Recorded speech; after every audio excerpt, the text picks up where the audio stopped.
புதுக்கோட்டையில் தொடர் மழையால் கழிவுநீர் கால்வாய்கள் நிரம்பி சாலையில் பெருக்கெடுத்து ஓடும் நீரால் மக்கள் அவதிக்குள்ளாகியுள்ளனர். மழைநீரோடு கழிவு நீரும் கலந்துள்ளதால் சுகாதார கேடு அபாயமும் ஏற்பட்டிருக்கிறது. விவரங்களை தர இணைகிறார் எமது செய்தியாளர் பாக்யராஜ். அவரிடம் பேசலாம். வணக்கம் பாக்யராஜ், விவரங்கள் நீங்க பதிவு செய்யலாம். புதுக்கோட்டை மாவட்டத்திற்கு ரெட் அலர்ட் எச்சரிக்கையானது ஒடுக்கப்பட்டுள்ள நிலையில் நேற்று முதல் மாவட்டம் முழுவதும் பல்வேறு இடங்களில் கனமழை பெய்து வருகிறது.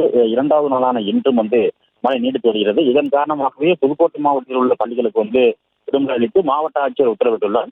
இந்த நிலையில் புதுக்கோட்டை வடக்கு வீதியில் கழிவுநீர் கால்வாய் நிரம்பி சாலைகள் பெருக்கெடுத்து ஓடுகிறது.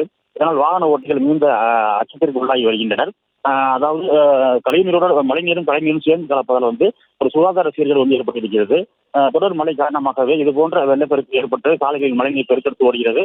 மாநகராட்சி நிர்வாகம் மழைநீர் பணியை உடனடியாக நடவடிக்கை எடுக்க வேண்டும் என்ற கோரிக்கையை பொதுமக்கள் விடுத்திருக்காங்க. தொடர் மழை காரணமாக பொதுமக்களின் இயல்பு வாழ்க்கை பாதிக்கப்பட்டு வீடுகளிலேயே முடங்கும் சூழல் ஏற்பட்டிருக்கிறது.